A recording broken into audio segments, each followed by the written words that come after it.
선로 역정, 신실이라는 이름의 길벗. 얼마나 걸었을까. 크리스천은 야트막한 언덕에 이르렀다. 순례자들이 앞길을 내다볼 수 있도록 일부러 쌓아올린 둔덕이 있었다. 꼭대기에 올라가서 앞쪽을 굽어보니 신실이 저만치 앞서 걷는 게 보였다. 크리스천은 큰 소리로 외쳤다. 여보세요. 여기 좀 보세요. 금방 달려갈 테니 잠깐만 기다려주세요. 함께 갑시다. 부르는 소리를 들었는지 신실이 뒤를 돌아보았다. 크리스천은 다시 목소리를 높였다. 그냥 가지 마세요. 잠시만 멈춰보세요. 얼른 갈게요. 하지만 신실은 걸음을 늦추지 않았다. 안 돼요. 목숨을 건지려면 조금이라도 빨리 달아나야 해요. 복수를 벼르는 이들이 핏값을 찾겠다며 날 쫓아오고 있거든요. 그 말을 들은 크리스천은 죽을 힘을 다해 달려서 마침내 신실을 따라잡았다. 그냥 뒤따라간 정도가 아니라 얼마쯤 앞지르기까지 했다. 나중된 자로 먼저 된 셈이었다. 먼저 가던 순례자를 추월하고 우쭐해진 크리스천은 고개를 돌려 신실을 바라보며 자랑스럽게 미소 지었다. 순간 크리스천은 무엇인가 걸려 비틀거리다 땅바닥에 고꾸라지고 말았다. 얼마나 세차게 넘어졌던지 신실이 달려와 부축해줄 때까지 자리에서 일어나지 못했다.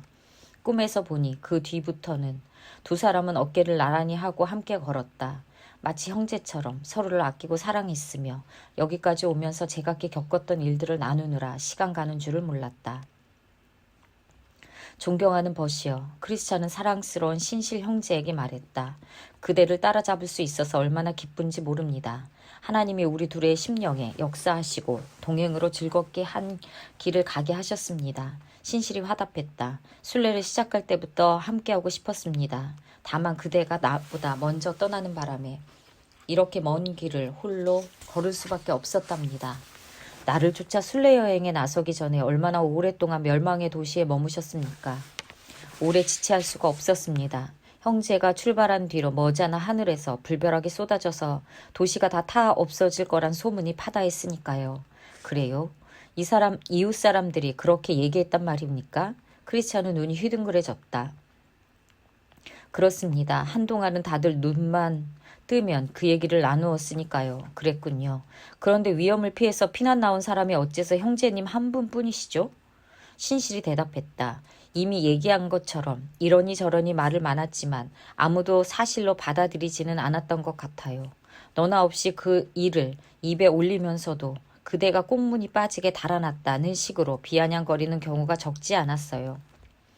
하지만 나는 언젠가 하늘에서 불과 유황이 비처럼 쏟아져서 온 도시를 다 살라버릴 거란 확실히 들었어요.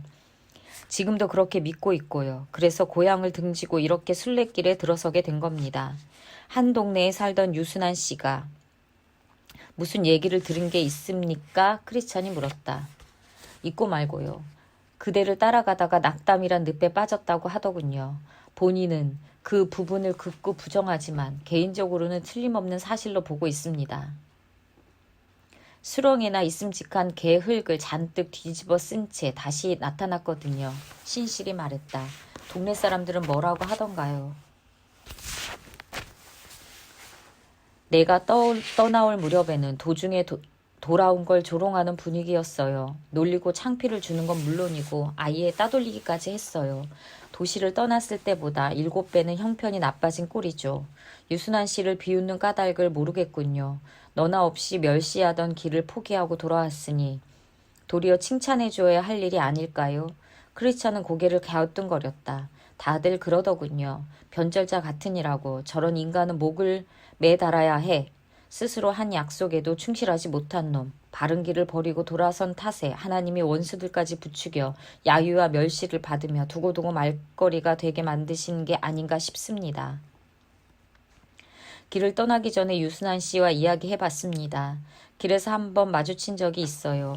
신실이 대답했다. 하지만 제 행동이 부끄러운지 고개를 돌리고 지나가는 바람에 대화를 나누지는 못했습니다. 순례를 처음 시작했을 무렵에는 그 양반에게 기대를 걸기도 했지만 지금은 도시 전체가 무너져 내릴 때 함께 멸망을 당하지 않을까 걱정됩니다.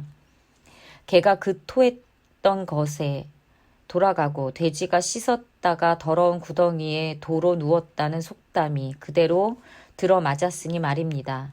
크리스찬이 말했다. 두렵기는 합니다만 누군들 닥쳐올 일을 막을 수 있겠습니까? 신실은 서글픈 표정으로 머리를 끄덕였다. 크리스찬은 다른 데로 화제를 돌렸다. 형제님, 이제는 우리와 좀 더 관련이 깊은 문제들을 이야기해 봅시다. 이번 여정에서 어떤 일들을 겪었는지 들려주시겠어요? 아무 어려움 없이 여기까지 오시지는 않았을 테니까요. 크리스찬 형제님도 그러셨다고 들었습니다만 저도 낙담에 빠졌다가 간신히 빠져나왔습니다.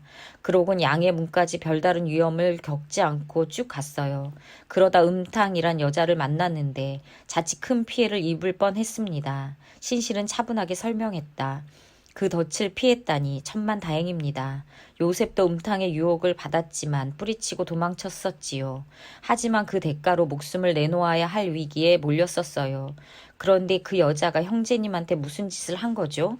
음탕이 얼마나 알랑거리는지 당해보지 않으면 상상조차 못할 겁니다. 날 꼬드겨서 술래길을 버리고 자기를 따라 나서게 하려고 듣도 보도 못한 온갖 쾌락과 만족을 맛보게 해주었겠다는 게 약속까지 해가며 그야말로 안간힘을 쓰더군요. 음탕이 세상의 모든 쾌락을 떠안길지언정 선한 양심에서 오는 기쁨만큼은 줄 수 없을 겁니다. 그렇습니다. 잘 아시겠지만 음탕이 말하는 즐거움이란 음란하고 육체적인 쾌락뿐이죠. 신실이 맞장구 쳤다. 음행하는 여자의 입은 깊은 함정이니 주님의 저주를 받는 사람이 거기에 빠진다고 했는데 거기서 벗어나게 하셨으니 참으로 고마우신 하나님입니다. 크리스찬이 덧붙였다. 정말 그 유혹을 말끔히 떨쳐버렸는지 아직 의문입니다. 무슨 말씀이죠? 크리스찬은 눈을 동그랗게 뜨고 물었다. 신실 형제님은 음탕의 뜻을 따르지 않았잖아요. 그렇기는 하죠. 신실이 대답했다. 언젠가 봤던 그 여자의 걸음은 스올로 치닫는다는 옛글이 떠올라서 자신을 더럽히진 않았습니다. 여인의 매력적인 모습을 보지 않으려고 눈을 꼭 감아버렸습니다. 음탕은 저주를 퍼붓고 막말을 하더군요. 나는 시침이 뚝 떼고 가던 길을 계속 갔습니다. 도중에 다른 공격을 받지는 않았습니까? 신실은 잠시 기억을 더듬고 나서 대답했다. 공고제 밑자락에 도착할 즈음에 나이 많은 노인네를 만났는데 이름이 무엇고 어디로 가느냐고 물었어요. 새 예루살렘까지 가는 순례자라고 했더니 대뜸 그러더군요. 아주 정직한 젊은이 같구려. 내 집에 가서 함께 살면서 일을 거들어주지 않겠소? 품삯은 넉넉히 쳐드리리다. 그래서 이름과 사는 데를 물어봤어요. 자기는 첫사람 아담이라고 하며 김안동에 산다고 했어요.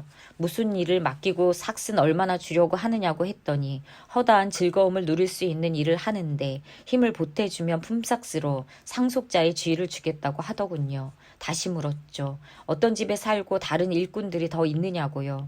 그랬더니 자기 집에는 세상에 온갖 좋은 것들이 다 구비되어 있고 머슴들은 죄다 피부치들이라고 했어요. 그 얘기를 들으니 자녀는 어떻게 두었는지 궁금해지더라고요. 노인네의 말인즉 딸만 셋인데 육신의 정욕, 안목의 정욕, 이생의 자랑, 인데 마음에 있으면 결혼해도 좋다고 하는 거예요. 마지막으로 계약 기간은 얼마나 할 생각이냐고 물었죠. 기다렸다는 듯이 죽는 날까지 같이 살자고 하대요. 그래서 어떻게 했어요? 처음에는 노인네를 따라가 볼까 하는 마음도 있었어요. 썩 괜찮은 제안이었거든요. 그런데 이야기를 나누면서 그 양반이 이 말을 잘 보니까 옛사람을 그 행실과 함께 벗어버리라고 적혀 있는 거예요. 그래서요. 크리스천은 다음 이야기를 재촉했다. 불현듯 많은 번지르를 하지만 실제로 집안에 발을 들여놓는 순간 붙들려서 종살이를 하게 될지도 모른다는 생각이 들었습니다. 그래서 그만하라고 그 집 근처에도 가고 싶지 않다고 단호하게 얘기했죠. 노인네는 불같이 화를 냈어요. 차마 입에 담지 못할 욕설을 퍼부으면서 사람을 보내서 끈질기게 쫓아다니며 영혼을 괴롭히게 겠다는 말까지 하더라고요. 당장 돌아서서 자리를 떴어요. 하지만 막 몸을 피하려는 순간 꽉 잡고 늘어져서 놔주질 않는 거예요. 팔다리가 찢어져 가는 줄 알았다니까요. 오라, 나는 공고한 사람이로다 라는 소리가 절로 튀어나올 정도였어요. 그래서 뒤도 돌아보지 않고 공고제를 기어오르기 시작했죠. 그런데 고개를 절반 남짓 올라갔을 때쯤 우연히 뒤를 돌아보니까 웬 남자가 바람처럼 빠르게 쫓아오더라고요. 사내는 쉼터 근처에서 날 따라잡았어요. 내가 잠시 쉬려고 앉았다가 골아 떨어져서 두루마리를 잃어버렸던 데가 바로 거기예요. 크리스찬이 끼어들었다. 형제님 끝까지 들어보세요. 신실히 말을 이었다. 뒤따라온 사내는 불문곡직하고 달려들더니 혼절할 때까지 두들겨 팼어요. 간신히 의식을 되찾고 도대체 왜 이러느냐고 물었죠. 그랬더니 내가 은근히 첫사람 아담을 따라갈 마음을 먹었기 때문이라고 을러대면서 가슴을 세게 후려치는 거예요. 다시 얻어먹고 자빠져서 마치 죽은 것처럼 바닥에 쓰러졌어요. 어렴풋이 정신을 차리고 남자에게 매달려 살려달라고 빌었어요.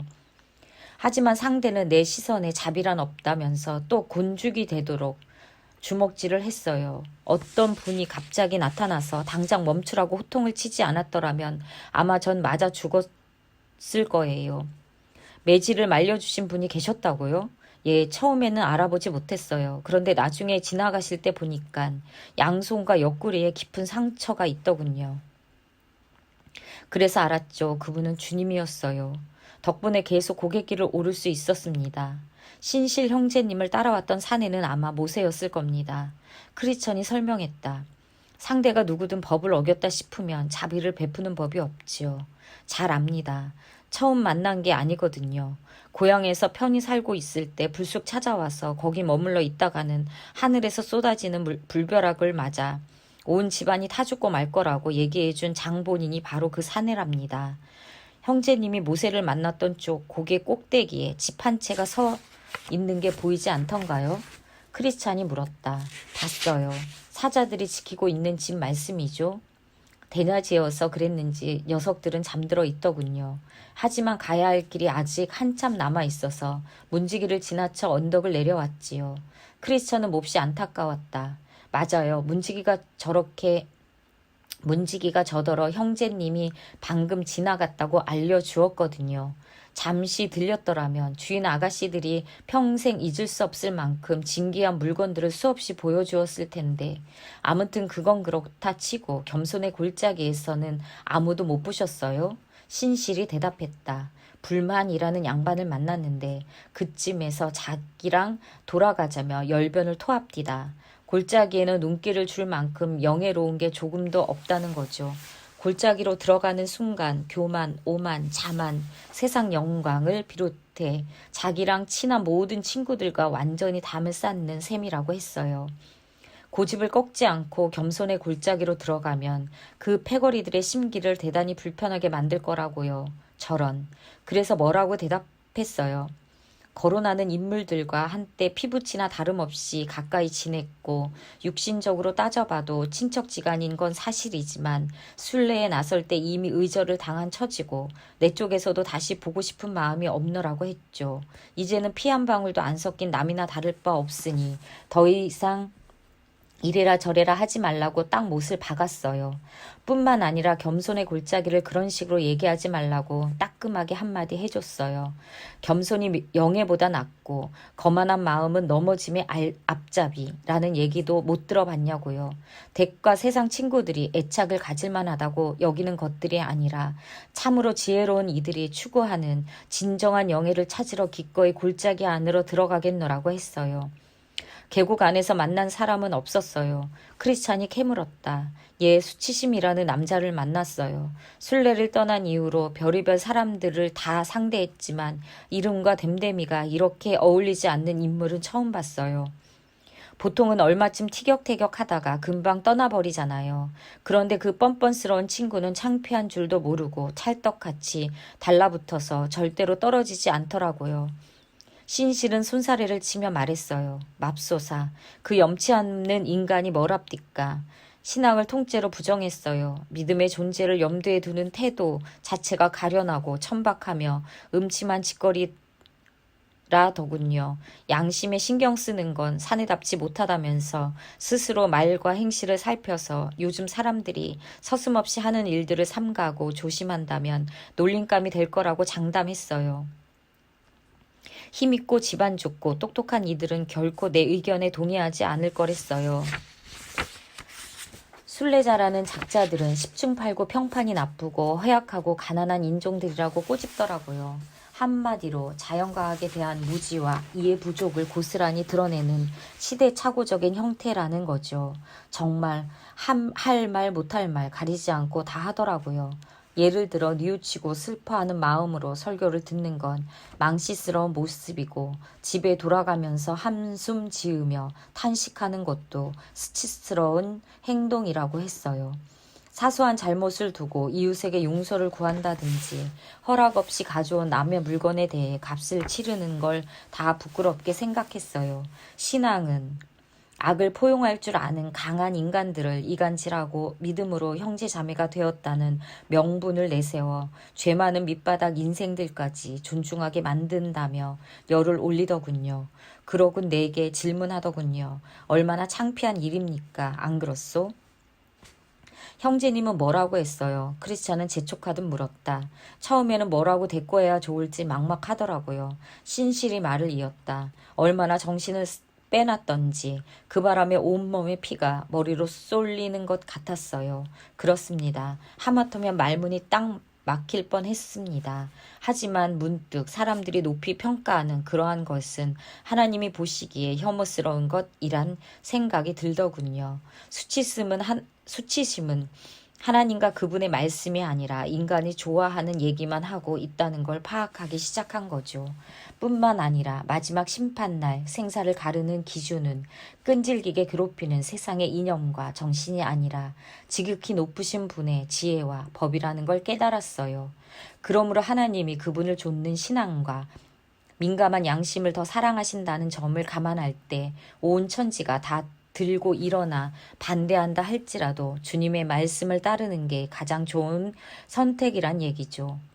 하나님은 하늘나라를 위해 스스로 어리석은 자가 되는 지혜로운 이들을 부르시며 그리스도를 사랑하는 가난뱅이가 세계를 주름잡을 만큼 뛰어나지만 예수님을 미워하는 인물보다 훨씬 풍요롭다는 사실을 알게 된 겁니다.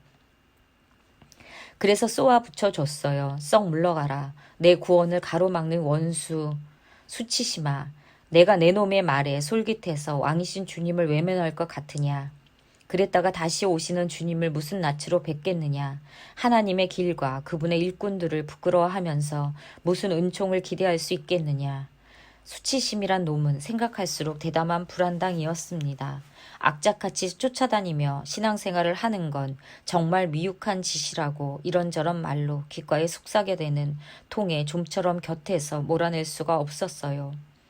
결국 내 놈이 우습게 보는 것들이야말로 내가 가장 영광스럽게 여기는 것이니 아무리 설득하려고 발버둥을 쳐봐야 소용없다고 호통을 쳤습니다. 그제야 그 불쾌한 녀석이 떨어져 나가더군요. 놈을 떼어내고 나니 얼마나 후련한지 노래가 절로 나왔습니다. 그럼에도 불구하고 하늘의 부르심에 순종하는 이들이 맞닥뜨린 시험은 수없이 많으니 육신의 허점을 정확히 겨냥해 밀려오고 또 밀려오네. 지금이 아니어도 언젠가는 시험을 받고 무릎을 꿇고 실족할지 모를 일. 순례자들이여, 오 순례자들이여, 조심하며 단호하게 물리치세. 그렇게 악독한 녀석과 용감히 맞서 싸웠다니 참 기쁘군요. 크리스찬이 말했다. 어울리지 않는 이름을 가졌다는 말씀에 100번 동감입니다. 거리거리 따라다니며 남들 앞에서 부끄러운 마음을 갖게 만들려고 갖은 수를 다 쓰는 걸 보면 약간 뻔뻔스러운 놈이 아니네요. 결국 선한 것을 부끄럽게 만들려는 수작이 아닙니까? 여간 대담한 놈이 아니고서는 감히 엄두를 낼 수 없는 것이지요. 그따위 허세를 참아줄 게 아니라 당당히 물리쳐야 합니다. 지혜 있는 사람은 영광을 물려받고 미련한 사람은 수치를 당할 뿐이라는 솔로몬 왕의 말 맞다나 바보가 아니고서야 그런 소리에 귀를 기울일 리가 있겠습니까? 신실은 고개를 끄덕이며 말했다. 수치심과 맞서 싸우게 도와달라고 주님께 기도해야 할 것 같아요. 그분은 이 세상 나그네 길을 마칠 때까지 단호하게 진리편에 서길 바라실 테니까요. 옳은 말씀입니다. 그 밖에는 계곡에서 아무도 보지 못했습니까? 크리스찬이 다소 의외라는 듯 물었다. 예, 그게 전부입니다. 그 뒤로는 겸손의 골짜기를 지나는 내내 햇살이 밝게 빛났거든요. 죽음의 그늘 골짜기를 가로지를 때도 그랬고요. 신실이 대답했다. 별탈 없이 통과했다니 참 다행입니다. 크리스찬이 말했다. 내 경우는 그렇게 순탄하지 못했어요. 계곡에 들어서자마자 아볼루온이라는 더러운 마귀를 만나서 무시무시한 싸움을 벌였죠. 솔직히 말해서 녀석이 날 쓰러뜨리고 온몸으로 찍어 누를 때는 끝장나는 줄 알았습니다. 정말로 저 마귀가 날 짓이겨 죽이겠구나 싶었어요. 힘에 밀려 쓰러지면서 칼 맞아 놓쳤기 때문입니다. 놈이 넌 이제 죽었어 라고 외치며 달려드는 순간 하나님께 부르짖었더니 그분이 들으시고 공경에서 구해주셨어요. 죽음의 그늘 골짜기를 절반 가까이 지나는 동안 햇빛이라고는 눈꽃만큼도 들지 않았어요. 이러다 죽는 게 아닌가 생각한 적이 한두 번이 아니에요. 하지만 마침내 동이 트고 해가 떠오르더군요. 그때부터 훨씬 쉽고 편안하게 골짜기를 지날 수 있었어요.